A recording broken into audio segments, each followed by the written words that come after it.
Okay, so Marc, thank you for taking the time to talk to me today. I think our discussion is going to be very interesting. Your background, as you describe on your website, is very eclectic.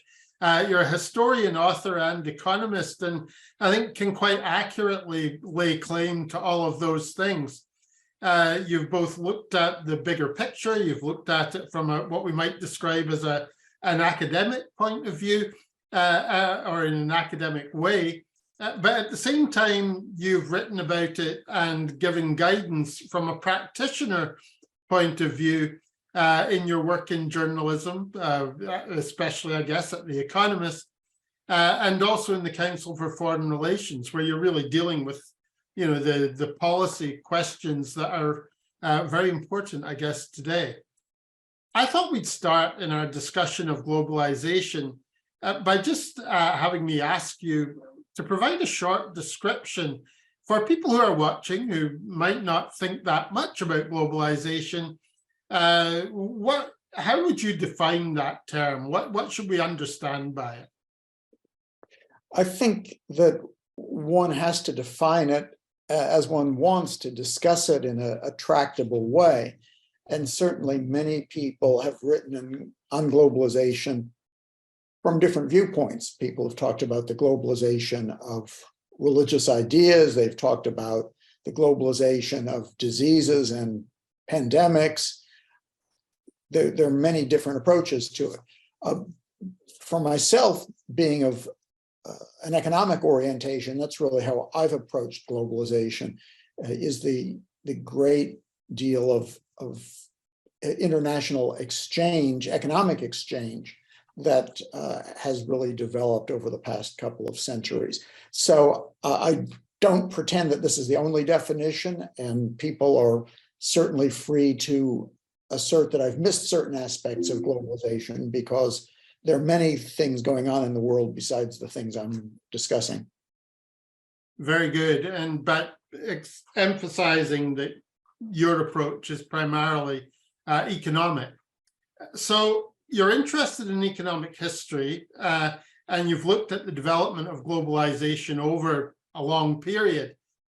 So I thought it would also be useful to lay a foundation for what we're going to discuss by asking you to provide a short summary of its historical development and how we got to where we are today with globalization. Sure. It's important, I think, to structure how you think about this and how to define things. I've found that there's a lot of loose talk about globalization. The Assyrians 3 millennia ago traded goods across the desert, so globalization has been with us forever. That sort of argument you hear a lot. And I don't think it's really very helpful in understanding the phenomena that are going on today. Globalization is more than simply international trade, and I think I'll develop that concept a bit as we go along. For my purposes, I've developed basically 3 different phases of globalization, and I will elaborate a bit here. I think one can argue that globalization, in an economic sense, really began to develop with industrial capitalism in the 1830s, more or less, the 1820s, that time period. Yes, there was a lot of trade before, no question. There's been trade since there have been human beings, but the volume of trade was really quite small relative to populations, relative to the size of economies. Trading was extremely expensive, so trade occurred mostly with luxury goods. That's why if you take a tour of British country houses, you'll see all of these wonderful porcelains from Asia and all of these silks and that sort of thing. Yes, those were traded, but your average person really was not much affected. Your average person consumed none of these goods. Your average person wasn't involved in producing similar kinds of goods. This really wasn't globalization in the sense that we've got it today. The 1830s really is a good starting point because this was a period in which there was extremely rapid growth of international trade and international investment. Part of this was due to colonialism and the European powers trading with their colonies.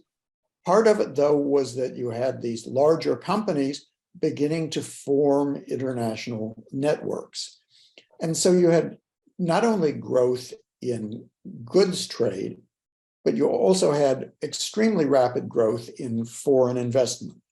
This took off around 1830, and it really went great guns up until the start of World War I.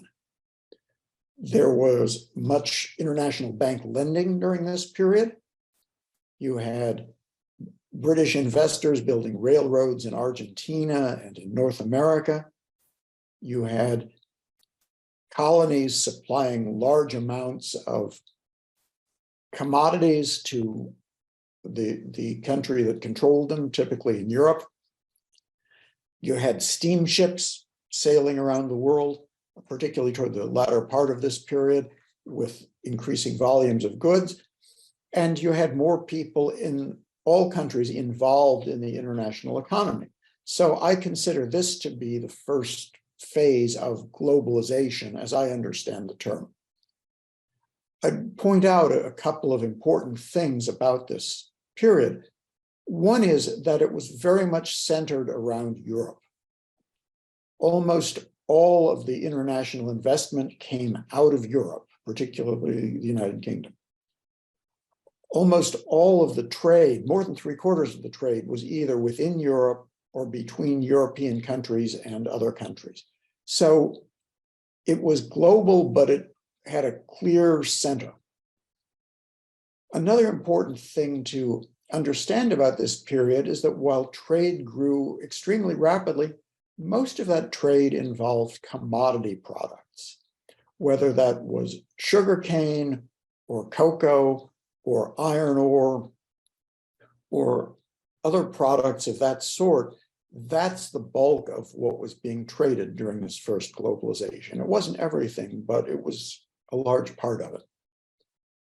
If you go back to the 1890s, 1910s, people were very aware of this growth. People were very excited by this growth. And of course, they thought it was going to go on forever as the world came closer together.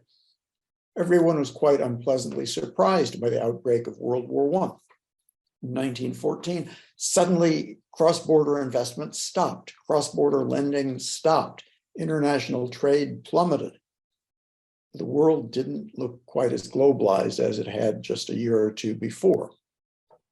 And globalization took pretty much of a hiatus during World War I, during a period of slow economic growth in many countries after World War I, the Great Depression, World War II. This was not a time when the world economy became more closely knit together. Yes, you can find individual anecdotal stories. General Motors and Ford built plants in Europe during this period. And so, yes, some companies were acting in a global way, but we did not really see any increase in international economic integration. This really changed after World War II with the onset of the Second Globalization, as I call it. This was really driven by governments. It arose really out of the Bretton Woods agreements that were made during World War II, which sought to find ways to stabilize currencies, to increase trade among countries by lowering tariffs, sought to make it harder for countries to put up barriers to international trade. And so international trade and lending and investment really took off in the late 1940s, not immediately after the war. There was a period of about 3 years after the end of the war when the world economy was in quite sorry shape. But starting around 1947, 48, particularly with the Marshall Plan, trade boomed and investment boomed. And international lending soon followed. And you did have a serious effort to knit the world economy more closely together. You had initiatives such as the European Economic Community, the European Coal and Steel Community, which became what we now know as the European Union eventually. But that was developed in this period. You had, starting in the late 1950s, you had closer relationships between Canada and the United States, culminating eventually in an automotive trade agreement, and then later on in a free trade agreement. So some of this was institutionalized among groups of countries. A lot of it was really driven by the decline in tariffs. There were repeated rounds of trade negotiations that resulted in lower tariffs. And as that occurred, then trade increased. And the nature of trade changed really during the 1950s. There started to be, for the first time, a significant trade in petroleum. This was the age of tankers, and by the 1960s, super tankers. Petroleum hadn't previously been a significant part of international trade, but now it became that. It also is during this period that there started to be substantial growth in trade in manufactured goods. I mentioned earlier that during the first globalization, trade had been mostly of commodity products. In the late 1950s, for the first time, manufactured goods came to account for more than half of the world's international trade. These were pretty much finished goods, things like cars that were exported or machines or that sort of thing. But they took on an important role in international trade. This globalization led to some problems. Most notably, there was a very rapid increase in international lending without any supervisory apparatus to make sure that it was done in a prudent way. And this led to the international debt crisis of the 1980s. We used to call it the LDC Debt Crisis. People don't remember anymore what LDC used to stand for, the least developed countries. But this period of the second globalization really terminated in crisis when all of a sudden these countries were all but cut off from the world economy because of their difficulty paying their debts. They were no longer able to import, they were no longer able to borrow. They tried to export as much as they could to get dollars or Deutschmarks and to pay their obligations. But the debt crisis of the early 1980s was really the end of the second globalization. And again, we saw during the 1980s that international trade declined, international lending declined, international investment declined. The world took a break. A third phase of globalization began in the late 1980s. I date it about 1987 based on the data. And it's really due to a confluence of three things. One, you had the rise of container shipping. Container shipping had been invented, is the wrong word, had first come into use in the US in the 1950s and internationally in the mid-1960s, but it really started to take on a large volume internationally in the 1980s. This was quite important because the cost of shipping goods was lower, the reliability of shipping goods was higher, ship lines could create schedules and stick to them. There was some certainty that when you actually sent your goods, they'd arrive on time and wouldn't be stolen along the way. So container shipping made it possible to transport international trade at much lower cost. The second major factor was that the cost of telecommunications plummeted during the 1980s. People forget now that it used to be hideously expensive to make an international phone call. You could be paying $10 or more for 3 minutes. It was not possible to closely manage an international business by telephone because it was ridiculously expensive to do so. But as telephone rates plummeted in the 1980s, suddenly it became possible for a company in one country to keep much closer track of its subsidiary in another country. They could talk daily, they could communicate information, and this was aided by the third major development of this period, the improvements in computing. We had the rise of desktop computing in the 1980s.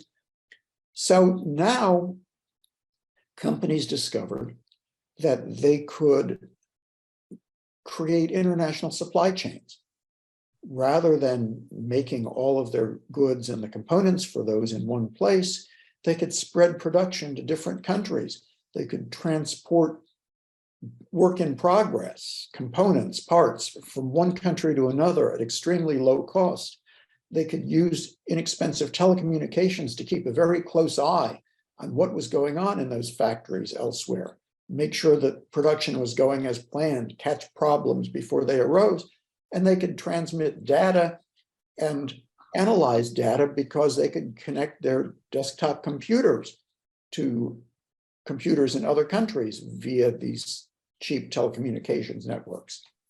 So this really led to a dramatic change in the nature of international trade. This third globalization was distinguished from the two earlier periods of globalization that I described because most of what was traded is stuff that consumers never saw. Trade was predominantly in intermediate goods, stuff that was partially processed here and is going there for further processing. It'll be incorporated into some other product, which may be sent somewhere else for yet more processing before it eventually reaches an end market. This was a type of trade that had never existed before, and the world became much more trade intensive. There was also more international investment because foreign investors could manage their businesses in different countries more closely with these changes. So we really had the development of this third globalization starting in the late 1980s and going on until fairly close to the present day. I've written that this phase of globalization really began to wane in the financial crisis that started in 2008. International trade as a share of the world's output stopped growing. Foreign direct investment as a share of the world's output stopped growing. International lending as a share of the world's output began to sink. And so we started to have a retreat from the third globalization in the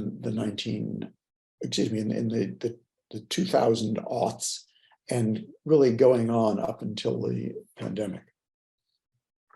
Fascinating. And so you provide a great description of the various forms that globalization might take and the factors that determine those forms, including international trading arrangements, but also technological developments of various kinds.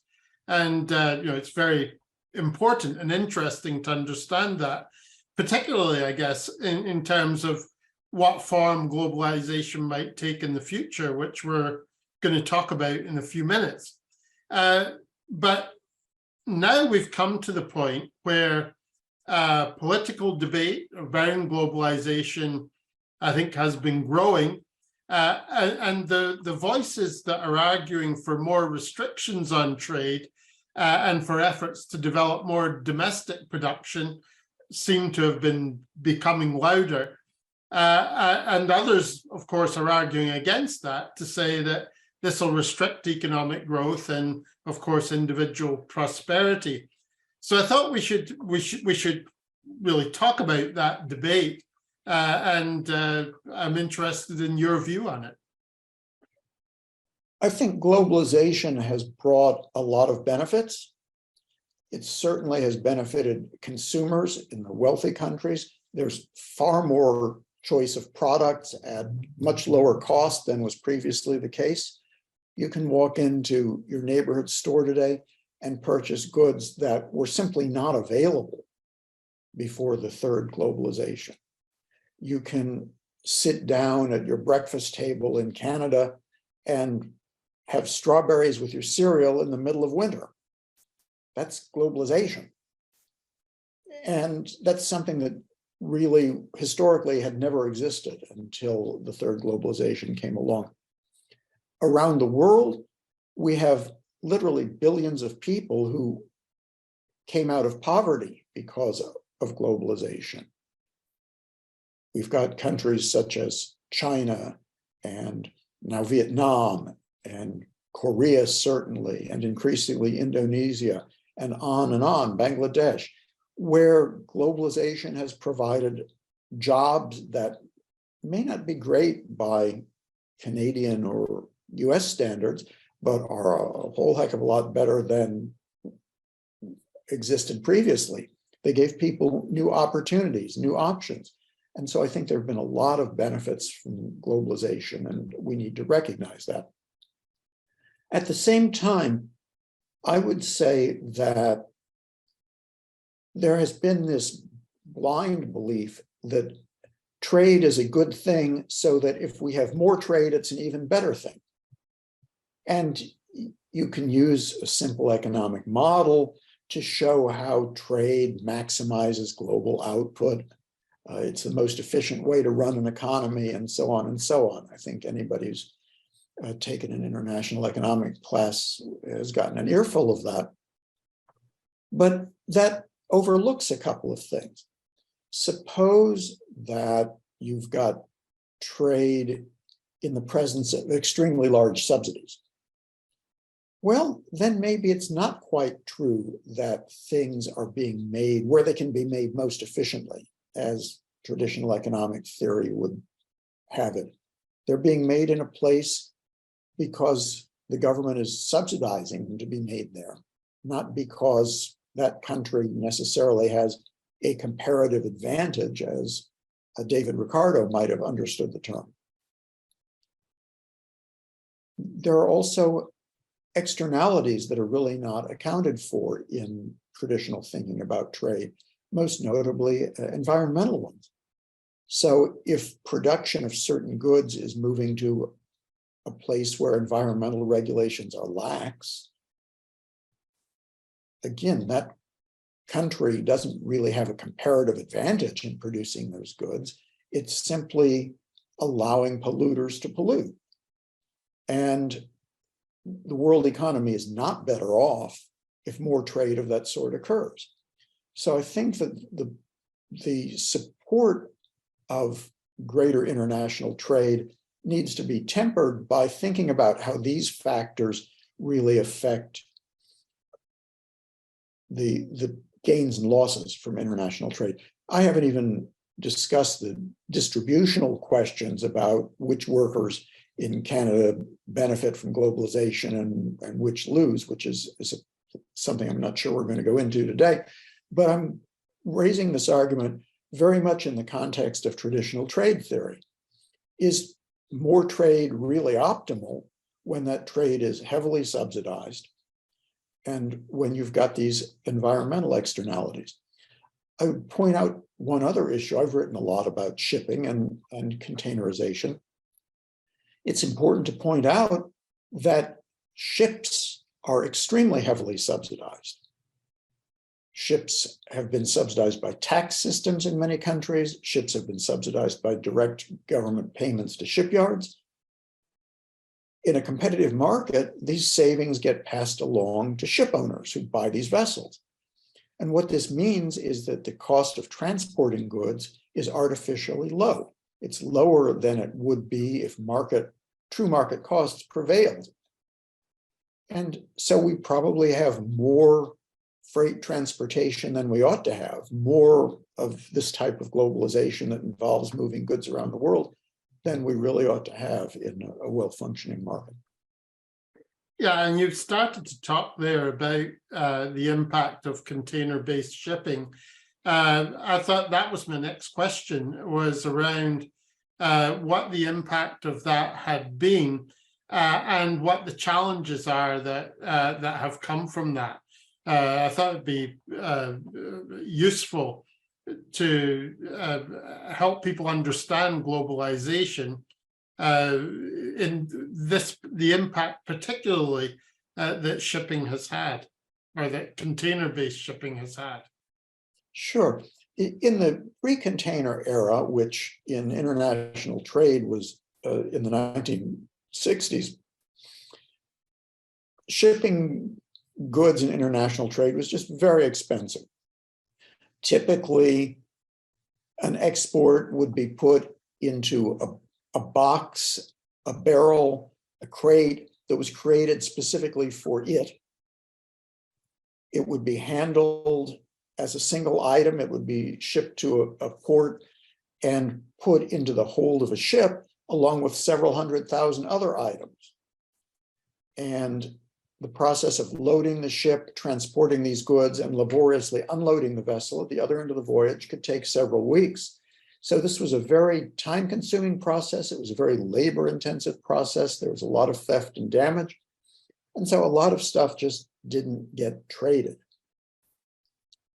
When the container came into international use, it really made this system very different. This traditional type of shipping called break bulk shipping went away pretty quickly and was replaced by container shipping, which allowed a farm or a factory to pack a container full of goods. And then those individual items didn't need to be handled again until they got to their destination. So instead of handling several 100,000 different items, getting them onto a ship one by one, containers, a few hundred, later several thousand, could be lifted onto the ship. It was a much faster process. The ship didn't spend as much time in port, and there was a lot less labor involved. So containerization really made globalization possible. One thing that occurred over the course of containerization is that vessels got larger. The first modern container voyage domestically in the United States in 1956 involved a ship that carried 58 containers. And year after year, ships got a bit bigger. Initially, ships carried both containers and traditional freight. Then there were bigger ships that carried just containers, and they went to ships that had more than 200 containers, and then 500 containers, and then 1,000 containers. And by the early 2000s, the biggest ships at sea could carry roughly 4,000 40-foot containers. Okay, in the shipping business, the lingo is TEUs, 20-foot equivalent units, two of which make up a 40-foot container. So if you hear a mention of, for example, an 8,000 TEU ship, that's a ship that has 4,000 40-foot containers on board. So this process had gone gradually over a prolonged period of time. In the first decade of the 2000s, there was a quantum leap in the size of ships. Maersk, the Danish shipping line, surprised the markets by introducing a ship that it had built in its own shipyard that could carry about 7,500 40-foot containers. So it was close to twice as big as the largest vessel at sea at that point. And the argument was a bigger ship would have lower unit costs and there would be yet more trade. And world trade is going to continue to grow, and so why not? All the other ship lines felt like they had to follow suit, and so in very short order, vessels got extremely large, going from about 8,000 TEUs in, say, 2004 to 16,000 TEUs by 2010. And today, the largest vessels at sea are about 24,000 TEUs. That's 12,000 truck-sized containers on a single vessel.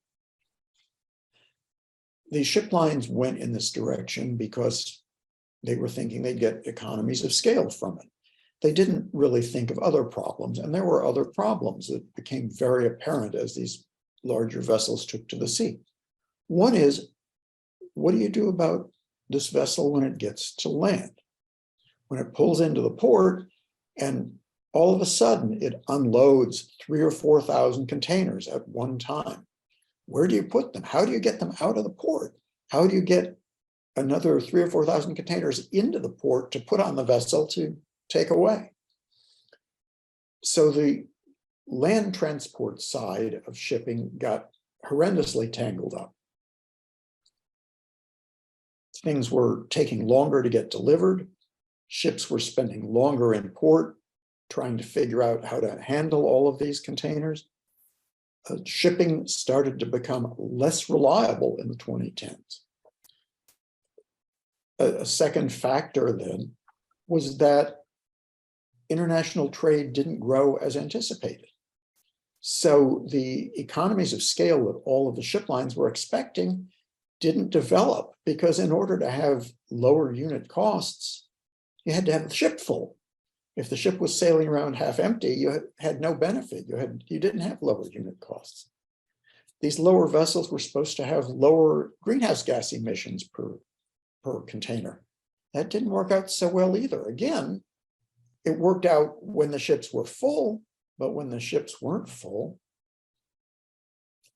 well, then you were burning a lot of oil to haul empty space around the world. And so the decade of the 2010s was a very difficult one for the shipping industry. There was excess capacity in major ports in every continent. There was excess capacity among the ship lines. Rates plummeted. Ship lines uniformly lost money. Many companies went out of business, either merged or just went bankrupt because there wasn't enough business for everyone. And supply chains became less reliable. And then this led shippers to start reconsidering these long international supply chains. This was going on before COVID. Shippers, just to make clear, people understand, shippers are the people who control the cargo. They're not the people who own the ships. Shippers had come to see that there were risks embedded in these long supply chains. If you were producing a product and it required 50 components going from one place to another in different directions, and they all had to get there on time, and something went wrong with one of those shipments, then you could not make your final product and you couldn't deliver it when you were supposed to deliver it. And now you had a serious problem. And as shippers became more aware of those risks, they started to rethink their production patterns even before COVID-19 came along. Very interesting. So containers helped trade to grow, helped physical trade to grow, but at the same time, that eventually led to problems that were already ones that the logistics industry was struggling with prior to COVID-19. And so those discussions around what the future of globalization should be had already started then. Okay, so your latest book, Outside the Box, describes the growth of non-physical trade. So you're arguing that there have been these challenges as far as physical trade goes, and that might not have the same levels of growth. Perhaps it might decline a bit, but at the same time, you're arguing that non-physical trade is becoming more important. So I was keen to understand how you felt that had developed and what its impact would be, and also perhaps what the role of technology had been in enabling that. As a share of the world economy, trade in manufactured goods peaked in 2008. It's never regained that level. As a share of the world economy, international direct investment peaked in 2007, and it's never regained that level. So we've had this situation in which, except for a boost during the pandemic, trade is becoming less important relative to the world economy, trade in goods. That reversed itself briefly during the pandemic, mostly because governments were giving their citizens lots of money to spend to keep the world out of recession, and people couldn't buy services. Many services were closed during the pandemic, and so people spent on goods. They bought cars and sofas and draperies and all other kinds of things. That's over. And so we're going back to an era in which international trade in goods is going to be growing more slowly than the world economy. At the same time, though, international trade in services, I use the word ideas, but what I'm meaning is intangibles, has been growing very rapidly. And it's growing in ways we can't measure. This is a real problem. You know, people like to keep score. What's the trade deficit? How much did we import from Japan last year? How much did we export to Germany last year? We want to attach numbers to things. And there is an enormous amount of trade going on now digitally, which is not captured by any statistics. We really don't know. The whole notion of trade statistics, just to digress briefly, is based on transactions. Okay, you are bringing something into the country and selling it to another buyer, and the transaction price is the value of the good. But there's a lot of stuff that goes on in the digital realm that doesn't involve a transaction. There's no money that changes hands. And when there's no transaction, then there's no way to capture a value. The people who try to assemble statistics about international trade themselves will tell you that for most goods, most types of services, the official data are really not worth a whole heck of a lot. I'll just give you an example. If you think of a company that has an operation in Canada and it has an operation in France, and it has employees who send information back and forth all day. Maybe they're working together on a research project. Maybe they're marketing people and are bouncing ideas about marketing back and forth. So long as these folks are part of the same organization, there is no trade going on, as trade is usually defined. Nothing is occurring in the international economy, according to the statistics. And yet we clearly have something that's global here. We clearly have a flow of a product, information, that has economic value, or it wouldn't be flowing. And those things are simply not being captured. We're seeing more and more of this. It's quite common now that large corporations with significant research operations spread their research over several continents. They may move their research on with a particular purpose around the world. They will do it in North America during our daytime, and then they will send it over to Asia to be done when it's night in North America, and it'll be passed on to Europe, and it'll eventually come back here. But then they can keep the research going 24 hours a day if they wish. Okay. And this sort of thing happens in many lines of work, in many types of businesses, and is really not captured at all by the statisticians. So I think it's very significant. A part of the impact of this is, since we can't keep score, we don't know how much of it's going on. We also have trouble trying to figure out the winners and the losers from it. With goods trade, it's really easy to see that a factory in your town has closed down and made 300 people redundant. Okay, that makes the newspaper.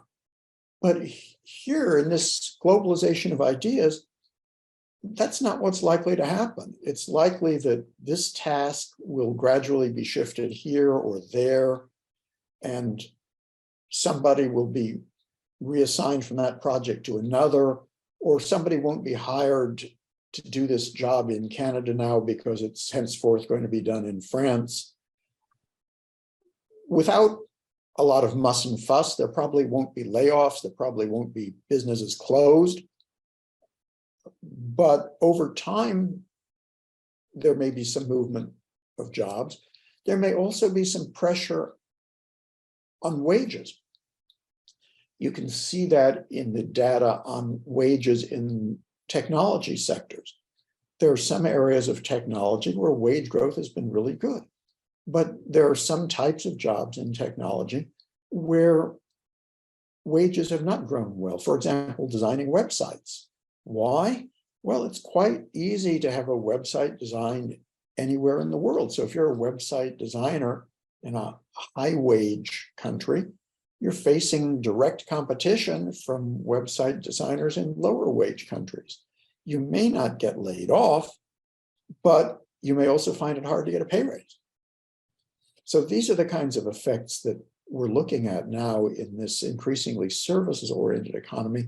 They're really hard to spot, they're really hard to measure, and they may not show up in the paper. And the impact of this in terms of national economies, the gap between rich and poor countries, are we likely to see that gap close? Are poor countries going to be able to take advantage of this? Do you have a feel for what we might see here? The evidence so far, at least, is that poor countries may be able to take advantage of this in limited ways. There are many poor countries that do have a core of very well-educated workers that have created what I would call islands with reliable electricity, with reliable telecommunication, and they're able to participate in this piece of the international economy. At the same time, many of those poor countries have places that don't have electricity and where you can't get a telephone signal and you can't get internet access, and large proportions of their population that have not gone beyond grade school. They can't participate in this international economy. They're going to be very much left out of it. So I think you're seeing in many countries that there is a core of well-educated people who are able to participate in this aspect of globalization. But there are a lot of folks who don't make it. Yeah, I've got an interview scheduled in a few weeks with someone from the Asian Development Bank in the Philippines who is focused on this area, looking at skills development in the future and how that might change, but also its significance as far as national economies are concerned. And they seem to be focused in a similar area.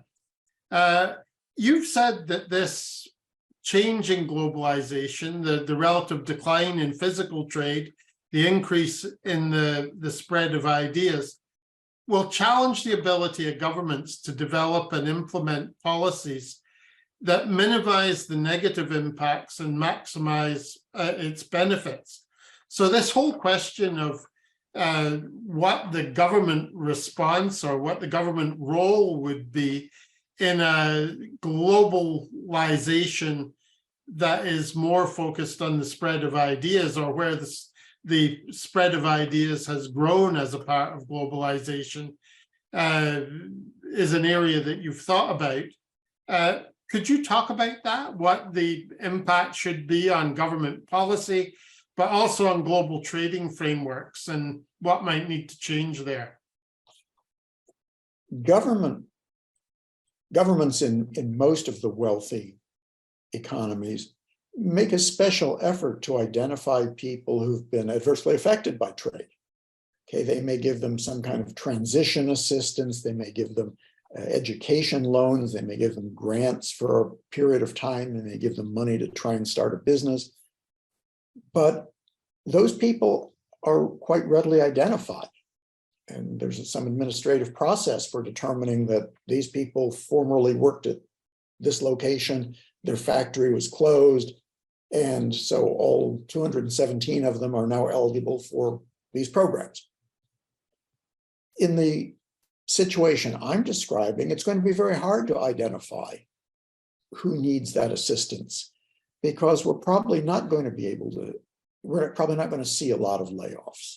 There may be individual cases where, yes, there are layoffs because somebody set up a call center in the Philippines and closed a call center in Canada.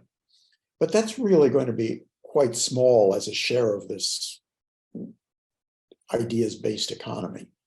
For the most part, what we're going to see, as I described earlier, is that people may still have jobs. They won't be put on the street, but their real earnings probably will not be growing because they're having to deal with foreign competitors. And how do we deal with that? Governments can't necessarily identify people. If you go onto my website, there's a photograph of me.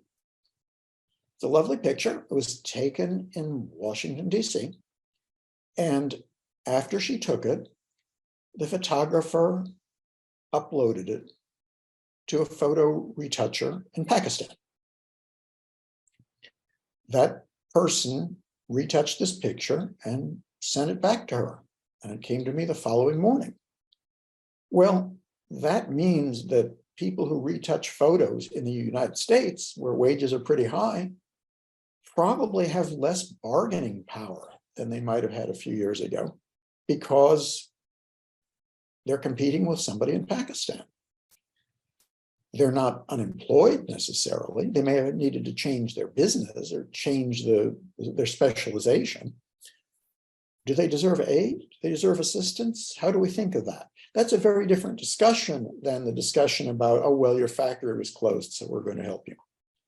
So I think that's one example of the challenges for governments. Similarly, on global trading frameworks, the trade rules are made totally with goods in mind. There are procedures, for example, in the statutes of the World Trade Organization about how one country can address a situation in which its industries are being harmed by imports that were subsidized. Well, how do we identify a subsidy in some of these ideas-based industries? There's probably not a subsidy in terms of building a factory, for example, or paying per unit for exported goods, or giving some other direct benefit to production. The subsidy is probably in the education system, where the government helped produce a group of very well-trained people who are competitive in these industries in world markets. So how useful is this framework of initiating a trade action claiming that another country has provided unfair subsidies, or dumping, selling goods that are ostensibly being sold below cost in the importing country? How do you determine what the cost is for an idea? Okay. So this whole framework really is not very applicable. The way we think about international trade is very much wedded to goods, and really is not terribly relevant to many types of services. Yeah, this is very interesting implications for education, because what you're saying suggests that if we were to have a level playing field as far as ideas work was concerned, we would have equivalent spending in countries as far as education was concerned. And I don't think we're ever likely to see that, you wouldn't imagine. But if we don't see that, it suggests competition between countries to spend on education to lift their workforce higher than that of other countries. And you know, that has all sorts of interesting areas for discussion. You know, what is the limit of that, perhaps, and you know, where does that sit within the relative areas that governments might spend as far as economic development is concerned? Very interesting. People might be horrified if you played out the implications. Yes. Okay, we have a pretty strong pharmaceutical industry in North America because we've spent a very large amount educating scientists to work in that industry. So that gives us an advantage. Well, is that an unfair subsidy? Yeah. Well, it's certainly, if our objective is to achieve some form of fairness or equality, you know, that spending on education would seem to be an area that that would have to be considered. And but very interesting. Okay, we could talk about that for a while, but I got two other points. The first is your views on innovation and the role of government in economic growth.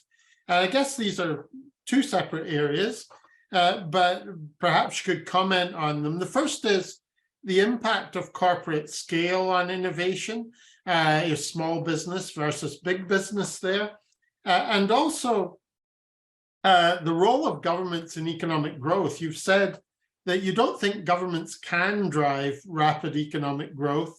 Many would like them to do that, I think, but you've said that's not possible. So these are, I guess, two separate areas. You might want to deal with them one by one. They're certainly related areas, and so I'll try to deal with both of them. You know, there is certainly in the United States this belief that innovation comes from small businesses, startups, that somehow that's where the creativity is. I think that's I think that there's an important role for venture capital and for startups, but most innovation happens in existing businesses, and it involves people finding better ways to do things. You know, there's this fantasy that innovation involves just creating a brand new taking a brand new concept and creating a brand new product. And that doesn't really happen much. Typically, an innovation is somebody taking an existing product and finding a new way to use it, a new purpose for it, making marginal adjustments to it that allow it to be used for some other purpose. As mentioned, I've written a lot about the development of container shipping. Container shipping in the United States started in 1956 because a ship owner was concerned about traffic jams on the roads in the Northeast, a trucker rather, and he was hoping he could save some time by putting his trucks on a ship up and down the coast rather than on the crowded highways. He wasn't thinking about globalization. Nobody was thinking about globalization. And globalization didn't just start like that. It went through decades of small improvements and through changes in related industries such as telecommunications, and eventually globalization came out of that, but that was nobody's plan at the beginning. And I think that's true of many types of innovation. So I think that this can be overhyped. In terms of the government's role, I think that we have seen that government is able to promote innovation and productivity growth, but not very deliberately.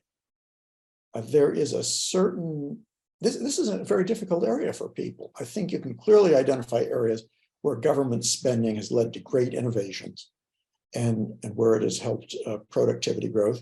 You can find many, many areas where government spending has not done that. And it's hard at the beginning to figure out which is which. And so we really need to take on faith that government support for research and development, for example, is going to have some economic benefit. We can't really say what that's going to be. A lot of that money ends up being wasted, which our political system hates, because whoever's in the opposition in the political system then points the finger at this huge waste of money. But that's the reality.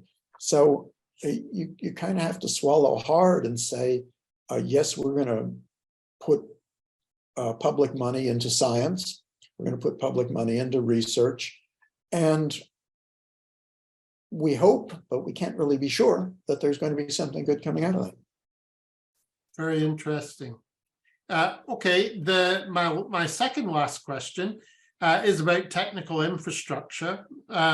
In this era of non-physical trade growth, technical infrastructure presumably is important. What do you see as the issues here? Are you referring to things like cloud computing, for example? Sure. Or, yeah, I mean, I think we've got a few things that are important issues here. Obviously, redundancy is one. And I think this is now becoming a very significant issue. For example, it's recently become clear that European banking regulators are worried about the soundness of companies that offer cloud computing. Why? Because many banks have moved their record keeping and their market information into the cloud. And then if it turns out that that cloud computing provider doesn't work anymore, that it fails or has some kind of business problem, then all of a sudden you may have a banking crisis because the banks that have their information stored there may not have access to it. The sort of thing that nobody thought about. So there are plenty of issues of that sort. I think obviously people are very cognizant now of cybersecurity as an issue. And I think at the same time, we've found it very hard for companies have been really very challenged to control their information. And it's not just a matter of cybersecurity. It's a matter of a lot of people have access and people share. And it turns out to be very hard to keep secrets, no matter how many digits you have in your password. And so I think we've got some new issues there that were really, really slow to develop. I'm not sure what's going to happen in terms of whether the internet becomes the metaverse or that sort of thing. But I think these questions of resilience and the reliability of systems and the assurance that they will continue to function are becoming extremely crucial. And unfortunately, at least in some countries, they're getting government attention. Yeah, absolutely. Okay, my last question. Many of the people who will be watching this will be moving into the workforce in the near future. And so I'm interested in any advice you might have based on your career that you would leave them with. I ask almost everybody I talk to this question because I think there are nuggets of good advice from those of us that that have been doing this work thing for a while. I guess one thing I would say is that you need to be realistic about what's happening in your own industry and in technology. We tend to think that we're doing a good job at whatever we do. And that may turn out to be irrelevant. If you're doing a good job in an industry that's going away, nobody cares. It doesn't make any difference. So you need to be very, very sensitive about that. And sometimes make difficult decisions about that. The other thing I guess I would say, I often talk to history students about careers. Many of them have gone into PhD programs in history and then have discovered that there are very few jobs teaching history for newly minted PhDs. And they ask, what should we do? And my main comment to them, I say two things to them, which may be relevant to your students or to some of them. One is that there is simply a much higher expectation of quantitative skill here than there was when I was a student. And I find certainly people sometimes go into the history department because they like to write and they're afraid of numbers. And I tell them that, if you're afraid of numbers, it's going to be hard to get a job. You have to, we don't all need to be math PhDs, but you have to have some skill in that area. The other thing I tell them is that you need to look away from the specific work that you've done, this topic of your dissertation or whatever it may be, and look more closely at the skills you yourself have exhibited, demonstrated in doing that work. Because I find that a lot of people in grad school, whether they're a master's or PhD candidates, they're dragging along, okay? They've been dealing with their topic too long. They're bored with their topic. Nobody's really interested in what they've done. They're somewhat despairing. And I have to point out that what's important is not the topic. It's the work that you've done to learn about the topic and to put together a project, a dissertation, a presentation, whatever it is about the project. What kind of skills have you used? Because you don't get this far without skills. You just may not think very carefully about what they are, and perhaps you should. So those are some pieces of advice I sometimes dispense, and I think I've adequately dodged your question. Well, this has been a really valuable discussion, Marc, and I really appreciate you doing it with me. I know the students are going to benefit from it. Your perspective with your eclectic career, I think is a very useful and rare one, in the sense that you do give the historical perspective, but at the same time, you've dealt with the day-to-day and the practical implications of that historical view. And so I think it's been very helpful, and I'm grateful to you for doing it. Well, thank you very much for having me on. It's been a lot of fun, and I've really enjoyed it.